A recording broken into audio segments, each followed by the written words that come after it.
Welcome to Chills with Chas. We'll continue the Haunted Heartland series with the Rooney Combustions and Spirit of Sober Duck. Let's begin. Cases of spontaneous human combustion are a rare and mysterious phenomenon. Scientists have puzzled for years over just what causes a person to suddenly and inexplicably burst into flame and become a heap of ashes in a matter of minutes. Even more bizarre is the fact that highly flammable materials near the person may not burn at all. Cases of human incineration have been recorded as early as the 17th century when an elderly woman in southeastern England burned to death in bed. Although the fire must have been intense, the undamaged bed coverings never even showed scorch marks. In more recent years, the English press reported the case of a man walking along an avenue when suddenly burst into flames. His hair burnt off, and his rubber-soled shoes melted, and his clothes evaporated. One eyewitness said he appeared to have exploded. A particularly odd case occurred in the late 1950s. At an English nightclub, a young woman and her date were on the dance floor when flames erupted from her back and chest as her frantic boyfriend and horrified spectators tried to extinguish them. The young woman became a veritable human torch. She died of third-degree burns. Later testimony indicated no apparent cause for the woman's fiery death. No one nearby was smoking, and her boyfriend did not see her pass near an open flame. The fire, he said, seemed to come within her own body. In this country, one of the strangest cases of death by human combustion came on Christmas Eve, 1885, in Senecia, Illinois. Patrick Rooney and his wife, a large woman of over 200 pounds, were sharing a jug of whiskey with their hired man, John Larson. They sat around the kitchen table in their small farmhouse until Larson, only lightly inebriated, retired to his upstairs room, pleading drowsiness. Rooney and his wife continued drinking. Early on Christmas Day, Larson awoke extremely ill. He stumbled down the stairs toward the kitchen for a drink of water and some fresh air. Noticing a smoky haze as he made his way into the kitchen, he tried to strike a match on the kitchen range so he could light the kerosene lamp. The match just slid across the surface. A dark soot-like grease coated the stove and everything else in the kitchen. Larson groped his way to the first-floor bedroom shared by Rooney and his wife. Inside, he found Patrick dead on the floor, his coat and his boots on a nearby chair. The hired man shouted for Miss Rooney, but there was no reply. He quickly dressed and saddled a horse to ride for Rooney's sons, who lived on a nearby farm.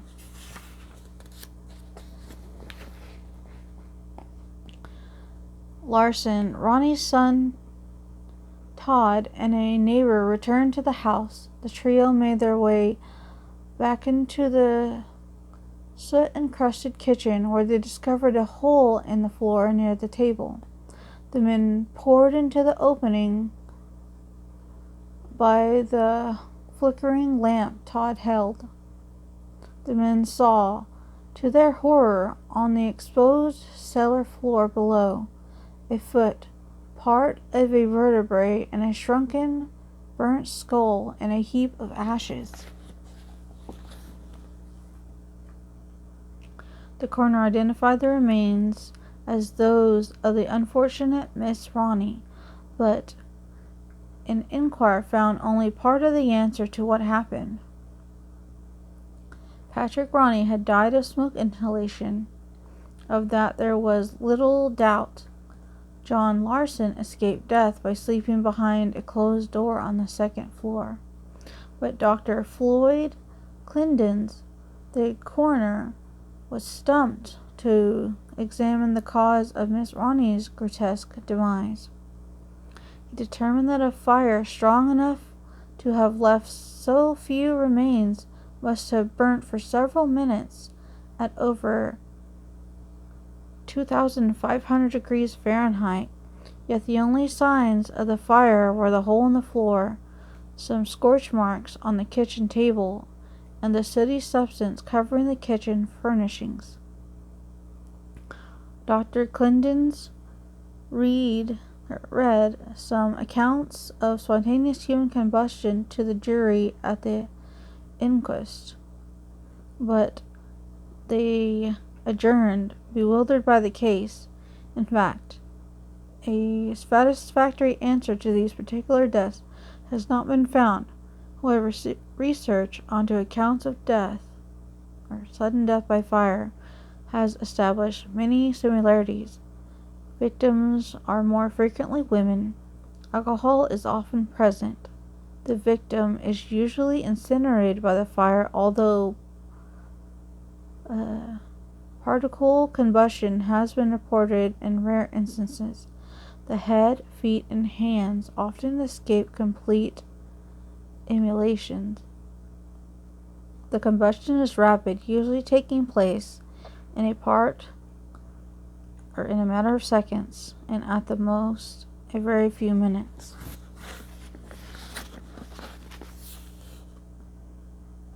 Many of the victims are overweight. Few other nearby objects are scorched, although furnishings in the room are usually covered by a sooty, greasy substance. Virtually all of the spontaneous combustions have occurred during the winter in the northern hemisphere. A few scientists have ventured the theory that many mysterious fires may be caused by individuals with an abnormal amount of electrostatic charge within their body. Almost everyone was built up electrostatic energy, particularly in dry winter months, by walking on carpets. Usually the charges are released harmlessly through the ends of the hair. Sometimes we feel that charge when we touch a metal doorknob or desk. Perhaps in rare instances, persons on accumulate enough energy to be a danger to themselves and others around them. But that theory doesn't help explain the case that seems to be defiance of natural law, such as the Rooney's death.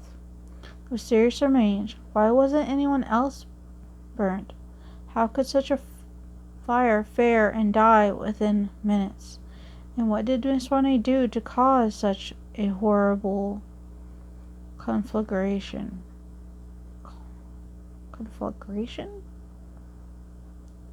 Miss Rooney's death and similar cases have never been solved. The matter is ruled, in the words of many coroner's reports, death by misadventure.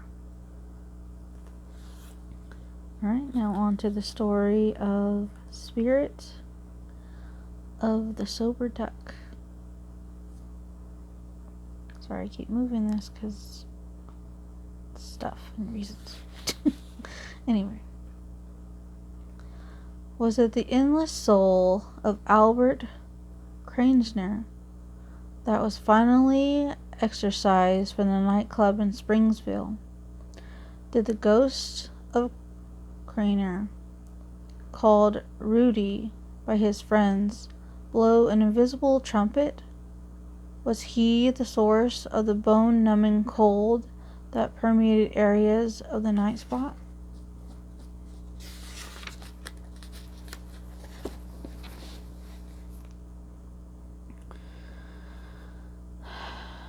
Tom Blasco, proprietor of the Sober Duck Disco and Rock Club, told reporters that indeed Rudy's ghost had caused all the mischief.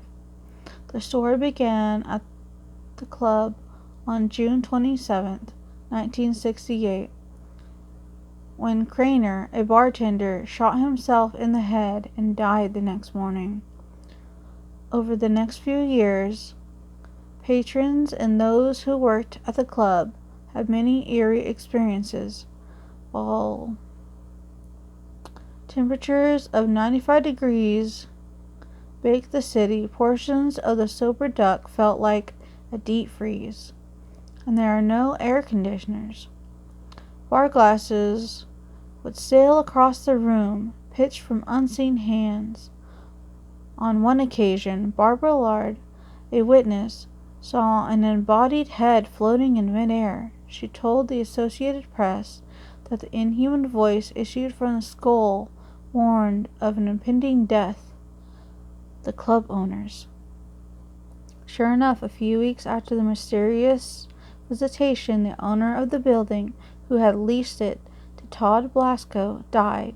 Although he was 69, his death was unexpected, except perhaps to Lard and Rudy. Blasco had thought he was the one marked for death.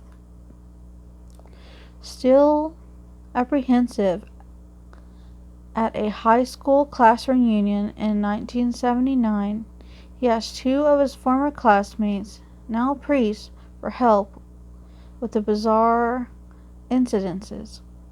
The Rev. Gary Dilly and the Rev. John Cardado